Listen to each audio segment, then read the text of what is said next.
আসসালামু আলাইকুম, আপনাদের সবাইকে স্বাগত জানাচ্ছি এখনকার আলোচনায়। আপনাদের সঙ্গে আছি আমি সিরাজুল ইসলাম, আর আপনারা আছেন টক উইথ সিরাজের সাথে। দর্শক, চলুন আমরা আজকের আলোচনা শুরু করি। আজকের আলোচনার প্রথম যে বিষয়টা এখানে টানব সেটা হচ্ছে, দুপুরের ভিডিওতে আমি বলেছিলাম যে ইরান কি ক্ষয়ক্ষতি করেছে মার্কিন বাহিনীর মধ্যপ্রাচ্য অঞ্চলে, তার একটা তালিকা দিয়েছিলাম। এখন তালিকা দেব ইরানের হাতে এই যে ক্ষয়ক্ষতি হলো তার মূল্য কত। ইরান বলছে 2600 কোটি ডলারের 2600 কোটি ডলারের ক্ষতি হয়েছে। কোনটার মূল্য কত সেটার একটা মোটামুটি তথ্য আমি আপনাদেরকে এখানে দেওয়ার চেষ্টা করব। আর এই যে ইরান এবং আমেরিকার মধ্যে গত 2 দিন ধরে যুদ্ধ বন্ধ রয়েছে, এই যুদ্ধ বন্ধ থাকার মানে কি? যুদ্ধটা কি আসলে স্থায়ীভাবে বন্ধ হতে যাচ্ছে কিনা, নাকি আবার যুদ্ধ শুরু হবে? আর যদি স্থায়ীভাবে যুদ্ধ বন্ধ হয় তাহলে কোন ঘটনা এর পেছনে কাজ করছে? আমি দুপুরের ভিডিওতে বলেছিলাম 3 দেশ কূটনৈতিক উদ্যোগের চেষ্টা করেছে, বাট ইরান সব নাকচ করে দিয়েছে। আবার খবর পাওয়া যাচ্ছে যে কূটনৈতিক আলাপ আলোচনা এগুচ্ছে। আসলে ঘটনাটা কি? আরেকটা খবর আমি আপনাদেরকে বলি, নেতানিয়াহু আগামী মঙ্গলবার, অর্থাৎ রোববার আজকে যাচ্ছে 26শে জুলাই, সোম মঙ্গল একদিন পরেই তিনি আমেরিকা সফরে যাচ্ছেন এবং ডোনাল্ড ট্রাম্পের সাথে তার বৈঠক হবে। মনে করা হচ্ছে যুদ্ধ নতুন করে শুরু হবে কি হবে না, নেতানিয়াহুর এই সফর এবং এই বৈঠকের পরেই তা বোঝা যাবে এবং ঠিক হবে। খেয়াল করুন, তিনি যাচ্ছেন মঙ্গলবারে, মঙ্গল বুধ বৃহস্পতি 2-1 দিন তো থাকবেই। তার মানে শুক্র শনিবার যদি ইরানের উপরে আমেরিকা হামলা চালায় তাহলে নেতানিয়াহুর সফরেরই সিদ্ধান্ত ফাইনাল হবে এবং সেই হামলাটা মোটামুটি বৃহস্পতি শুক্র শনি এইরকম টাইমেই শুরু হয়ে যাবে। আমেরিকার মার্কেট বন্ধ হওয়া দরকার, শুধু বড় হামলা চালাবে, কিন্তু হামলা আসলে চালাবে কিনা সেটা প্রশ্ন।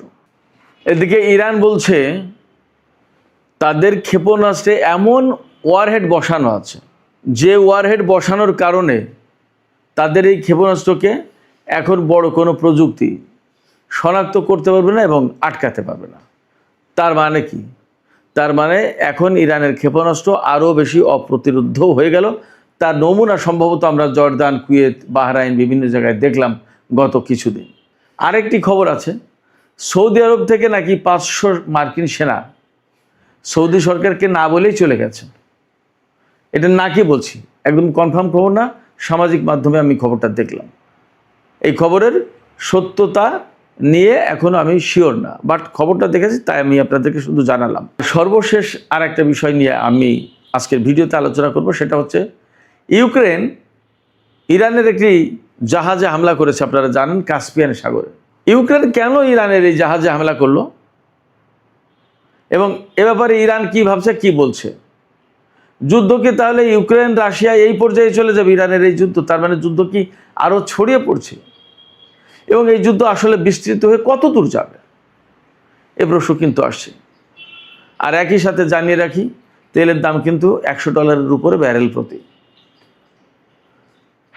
এখন যুদ্ধের যে পরিস্থিতি তাতে মনে হচ্ছে বাবাল মানদেব প্রণালী থেকে সুদূর কাস্পিয়ান সাগর, বিরাট বিশাল অঞ্চলে কি যুদ্ধ ছড়িয়ে পড়ছে বা ছড়িয়ে পড়লো। সুপ্রিয় দর্শক, চলুন আমরা বিস্তারিত আলোচনা করি। আর তার আগে বলে রাখি, ভিডিও যদি ভালো লাগে তাহলে লাইক কমেন্ট শেয়ার করবেন এবং চ্যানেলটি সাবস্ক্রাইব করে সাথেই থাকবেন। দর্শক, চলুন আমরা বিস্তারিত আলোচনা করি। প্রথম যে আলোচনা করতে চেয়েছিলাম সেটি হচ্ছে এই যে আজকে দুপুরে ভিডিওতে বলেছিলাম যে আমেরিকার কি ক্ষয়ক্ষতি করেছে, তাই ইরানের সামরিক বাহিনী IRGC একদম প্রকাশ্যে বলেছে এবং এটা বিশ্বের বিভিন্ন গণমাধ্যমে এখন আছে। ইন্ডিয়ার কোনো নেই, কোনো অবস্কিউর নেই, কোনো অস্পষ্টতা নেই এবং পাশ্চাত্যের গণমাধ্যমের কথা বলছেও। খোদ আমেরিকার গণমাধ্যমগুলোই বলছে যে আমেরিকার অস্ত্র ভান্ডার বড় সংকটের মুখে পড়ার কারণে আমেরিকা এই যুদ্ধ আপাতত স্থগিত রেখেছে।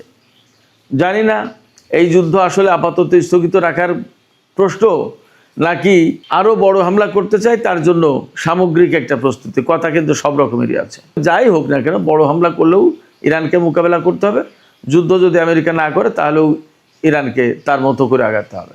যদি বড় হামলা করতে যায় তাহলে তার জন্য তো ইরান প্রস্তুত আছে, সে কথা বলেছে।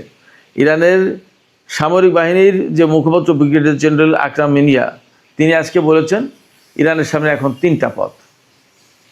এই যে যুদ্ধ বন্ধ করলো, এখন কি করবে আসলে তারা 3টা কাজের যে কোনোটা করতে পারে। একটা হচ্ছে বড় হামলা চালানো ইরানের উপরে, অথবা যুদ্ধ থেকে পালিয়ে যাওয়া বন্ধ করা, অথবা ইরানের বিরুদ্ধে স্থল অভিযান চালাতে সেনা পাঠানো। জেনারেল আকরাম মিনিয়া বলেছেন যে আমেরিকা যেটা করুক তার জন্য ইরান প্রস্তুত আছে। যে 2 দিন আমেরিকা যুদ্ধ বন্ধ রেখেছে, হয়তো ইরানও সেই 2 দিন বন্ধ রেখেছে এই কারণে তারও তো একটু গুছিয়ে নেওয়ার, তারও প্রস্তুতির প্রয়োজন আছে। ভেতরে ভেতরে কী হচ্ছে সেগুলো বোঝার চেষ্টা দরকার আছে। এপাশে ইরাকে কিন্তু ইরান ঠিকই হামলা চালিয়েছে। ইরাকের এরবিল এলাকায় মার্কিন যে সমস্ত স্থাপনা, যে সমস্ত অস্ত্র মোতায়েন ছিল বা যে সমস্ত ঘাঁটি, ওখানে প্রচুর গোয়েন্দা ঘাঁটি এবং প্রশিক্ষণ কেন্দ্র অনেক কিছু আছে। এগুলোর উপরে এত বেশি হামলা চালিয়েছে গত কয়েকদিনে ইরান বলছে যে মোটামুটি মার্কিন অবস্থান প্রায় সম্পূর্ণই ধ্বংস ওখানে ইরাকের এরবিল সুলাইমানিয়া ওই এলাকায়, যেটা ইরানের কুর্দিস্তানের কাছাকাছি। ওই এলাকা কুর্দি অধ্যুষিত এলাকা। তবে বাস্তব যে কথা সেটা হচ্ছে যে আসলে মধ্যপ্রাচ্যে আমেরিকা ভীষণ চাপের মুখে, প্রচণ্ড প্রতিরোধের মুখে পড়ে তারা অনেক ক্ষতিগ্রস্ত হয়েছে এবং এখন তাদের সামনে এই সিদ্ধান্ত আসলে করবে কি। তারা এখান থেকে চলে যাবে, চলে গেলে বিরাট বিশাল অঞ্চল, বহু পরিকল্পনা, সমস্ত সব কিছু মার খেয়ে যায়। আর যদি না চলে যায় তাহলে তো ইরানের সাথে যুদ্ধ করতে হয়, কারণ যুদ্ধ শুরু করেছে তারা, শেষ না করলে কিভাবে কি করবে। আবার যদি বড় যুদ্ধ করতে যায় তাহলে ইরান তা মোকাবেলা করবে। আসলে তারা করবে কি? স্থলযুদ্ধ করতে গেলে ইরানের লোকজন তো বলছে যে পাঠাও সেনা, তাদের সাথে সাক্ষাৎ করার জন্য আমরা প্রস্তুত। তাহলে আসলে কি করবে? বিরাট সংকটের ভেতরে এই সমস্ত বিষয়ের সলাপ পরামর্শই হবে। নেতানিয়াহু যাচ্ছেন মঙ্গলবার আমেরিকায়, এই বৈঠকে এই সমস্ত বিষয়ের সিদ্ধান্ত হবে এবং অনেকে আশঙ্কা করছেন যে নেতানিয়াহু গিয়ে ডোনাল্ড ট্রাম্পকে আবার এভাবেই পরামর্শ দেবেন, এইভাবেই তিনি চাপ সৃষ্টি করবেন যে আমেরিকা যাতে আবার ইরানের বিরুদ্ধে যুদ্ধ শুরু করে। এবং যেহেতু তিনি মঙ্গলবার যাচ্ছেন, আমি আগেই বলেছি, বুধ বৃহস্পতি এরপরেই শুক্রবার মার্কিন বা পাশ্চাত্যের মার্কেটগুলো বন্ধ। ওইটা হলো যুদ্ধ শুরুর একটা মোক্ষম সময়। আলাপ পরামর্শ করে যদি যুদ্ধ শুরু হয় তাহলে এই সপ্তাহতেই হতে পারে, এমন একটা আশঙ্কার সম্ভাবনা যায় বলেন আছে। এখন আমরা একটু নজর দিই আজকে যে মধ্যপ্রাচ্যে মার্কিন সেনাদের কি কি ক্ষয়ক্ষতি হয়েছে তার যে তালিকা ফিরিস্তি তুলে ধরেছে ইরান। এর ডলারে দাম কত টাকার, কত ডলারের ক্ষতি হলো, ক্ষয়ক্ষতির পরিমাণটা আগে ছিল তালিকা, এখন পরিমাণটা আমরা বোঝার চেষ্টা করি। আমি আগেই বলেছি, ইরান বলেছে যে তাদের হিসাবে অত্র অঞ্চলে আমেরিকার অন্তত 2600 কোটি ডলারের ক্ষয়ক্ষতি হয়েছে। এর ভিতরে মোটা দাগে কি কি? এয়ার ডিফেন্স এবং রাডার সিস্টেম, এ খাতে ক্ষতি হয়েছে 750 কোটি ডলার, 7.5 বিলিয়ন ডলার, 750 কোটি ডলার। লজিস্টিক্স, ওয়্যার হাউস অর্থাৎ গুদাম, অস্ত্রের গুদাম এবং অবকাঠামো, এই যে ক্ষয়ক্ষতি হয়েছে এই 3 খাতে, তার পরিমাণ হচ্ছে 6.8 বিলিয়ন ডলার, তার মানে 680 কোটি ডলার। এরপরে বিমান, ড্রোন এবং হেলিকপ্টার, এগুলোতে কি পরিমাণে ক্ষয়ক্ষতি হয়েছে? এখানে ক্ষয়ক্ষতি হয়েছে 3.5 বিলিয়ন ডলার, মানে 350 কোটি ডলার। আর কমান্ড সেন্টারে ক্ষয়ক্ষতি হয়েছে 2.8 বিলিয়ন, মানে 280 কোটি ডলার। আমেরিকা কল্পনাও করতে পারেনি যে তাদের এত মারাত্মক ক্ষয়ক্ষতি হবে। তারা তো প্ল্যান করেছিল, ভেবেছিল যে 2-3 দিনের ভিতরে ইরানের সরকার পরিবর্তন করে দেবে, অন্যরকম মৌজমাস্তি করে ডোনাল্ড ট্রাম্প একটা বীরের বেশে চীন সফরে যাবে যে তোমার বন্ধু দোস্তকে একদম ধসিয়ে দিয়েছি। কিন্তু সেটা হয়নি এবং আর হবেও বলে মনে হচ্ছে না। বরং ইরান ঘোষণা দিল কি, যে তাদের কাছে এই রকম ক্ষেপণাস্ত্র আছে, তারা এমন ক্ষেপণাস্ত্র ডেভেলপ করেছে যে তাদের সেই ক্ষেপণাস্ত্র ওয়ারেডে এমন প্রযুক্তি ব্যবহার করা হয়েছে যে প্রযুক্তির কারণে কোনো প্রযুক্তি তাদের এই ক্ষেপণাস্ত্রকে শনাক্ত করতে পারবে না, শুটডাউন করতে পারবে না। এদিকে সৌদি আরবের সাথে ইয়েমেনের হুতিদের কিন্তু যুদ্ধ সংঘাত চলছে, বেশ জটিল পরিস্থিতি সেখানে। সুপ্রিয় দর্শক, আরেকটি বিষয় বলেছিলাম, ইউক্রেন ইরানের একটি বাণিজ্যিক জাহাজে হামলা চালিয়েছে কাস্পিয়ান সাগরে। কাস্পিয়ান সাগর হচ্ছে ইরানের একেবারে উত্তরে। কাস্পিয়ান সাগর এটা বদ্ধ সাগর, বাংলাদেশের প্রায় ডাবল সাইজ যতদূর জানি, এবং বেশ গভীরতা আছে। রাশিয়ার সাথে এই কাস্পিয়ান সাগরের মধ্য দিয়েই সামরিক বলেন, রাজনৈতিক বলেন, বাণিজ্যিক বলেন, সব ধরনের লেনদেন চলে। ইউক্রেন যে জাহাজে হামলা চালিয়েছে, ইরান বলছে আমাদের বাণিজ্যিক জাহাজ, আর ইউক্রেন বলছে যে ইরান থেকে রাশিয়াতে ক্ষেপণাস্ত্র বা ড্রোন পাঠানো হয়, এই রকম একটা ড্রোন বা ক্ষেপণাস্ত্রবাহী জাহাজে হামলা চালিয়েছে তারা। ওই হামলায় একজন ইরানি নাবিক নিহত হয়েছেন এবং একজন আহত হয়েছেন।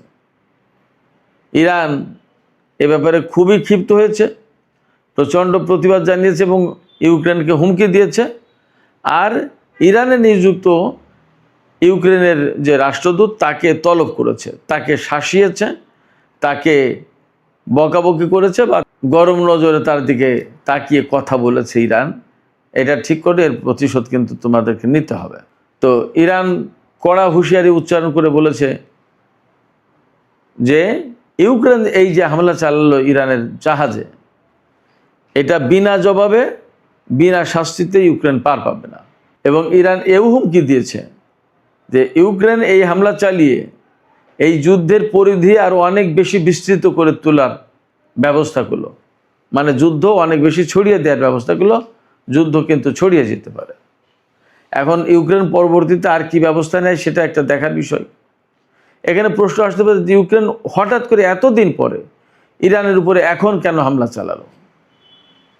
এর একটা জবাব হতে পারে, আমেরিকা কিন্তু ইরানের সাথে 2 দিন যুদ্ধ বন্ধ রেখেছে। তার মানে যদি আমেরিকা ইরানের উপরে বড় ধরনের হামলা চালাতে চায়, তাহলে তারা প্রস্তুতি নেওয়ার চেষ্টা করছে। এপাশে ইউক্রেনকে দিয়ে হামলা চালিয়ে ইরানকে এই দিকে ব্যস্ত রাখার চেষ্টা করছে, এবং ওপাশে আমেরিকা নিজেদের মতো করে প্রস্তুত হবে, বড় যুদ্ধের জন্য একটা প্রস্তুতি নেবে এবং বড় যুদ্ধ হয়তো চালাবেও। এই জায়গায় ইরান কতটা টেকনিক্যালি এই বিষয়গুলো এই মুহূর্তে হ্যান্ডেল করতে পারে এবং কি করবে, অনেক কিছু হিসাব বিকাশ আছে। দেখা যাক, আমরা অপেক্ষায় থাকি, দেখি আসলে কি হতে যাচ্ছে, কি হয়। তবে এটা ঠিক যে ইউক্রেন যদি আরও দফায় দফায় হামলা চালায় ইরানের উপরে, তাহলে ইরান নিশ্চিতভাবে ইউক্রেনকে জবাব দেবে, সেখানে মনে হয় কোনো ছাড় দেবে না। আর যে হামলা চালিয়েছে সেটার কি জবাব হয় সেটা একটা দেখার ব্যাপার। ইরান কিন্তু বলেছে বিনা শাস্তিতে, বিনা জবাবে পার পাবে না ইউক্রেন। যদি এই যুদ্ধ অনেক বেশি মাত্রায় ছড়িয়ে পড়ে, তাহলে কিন্তু এই যুদ্ধ ইউরোপের অনেক অঙ্গনে ছড়িয়ে পড়ার একটা আশঙ্কা থাকে এবং রাশিয়া, ইরান, ইউক্রেন এরকম একটা প্রেক্ষাপট চলে গেল, যুদ্ধের বহুমাত্রিকতা পেয়ে গেল। এই জায়গা থেকে ধীরে ধীরে ধীরে ধীরে আরও বড় পরিসরে যদি ছড়িয়ে যায়, তাতেও কিন্তু অবাক হওয়ার কিছু থাকবে না। এর অনেক কিছু নির্ভর করছে ইউক্রেনের উপরে। সুপ্রিয় দর্শক, এখনকার আলোচনা এখানে শেষ করতে চাই। আলোচনা শেষের আগে আপনাদের কাছে জানতে চাই, আপনাদের মতামত বুঝতে চাই, শুনতে চাই। এই যে ইউক্রেন ইরানের বাণিজ্যিক জাহাজে হামলা চালালো এবং তাও কাস্পিয়ান সাগরে, হরমুজ প্রণালী, বাব-আল মানদেব প্রণালী, যেখানে দুটো ইরানের দক্ষিণে দুটো সাগর, গুরুত্বপূর্ণ তেল রুট, জ্বালানি রুট, বাণিজ্য রুট, এই দুটো রুট যখন কলাপস বন্ধ হয়ে গেছে, তখন আরেকটা সাগরে এই যুদ্ধ টেনে আনতে যাচ্ছে কিনা ইউক্রেন। আপনাদের কি মনে হয় যে যুদ্ধবিরতি দিয়ে আমেরিকা ওপাশে নিজে নিজে গুছিয়ে নেওয়ার চেষ্টা করছে এবং ইউক্রেনের সাথে ইরানকে যুদ্ধে ব্যস্ত রাখার চেষ্টা করছে? এইরকম কোনো কৌশল আছে কিনা আপনাদের কি মনে হয়? আপনাদের মতামত জানিয়ে কমেন্টে লিখতে পারেন। আর ভিডিও ভালো লাগলে লাইক, কমেন্ট, শেয়ার করবেন এবং চ্যানেলটি সাবস্ক্রাইব করে সাথেই থাকবেন।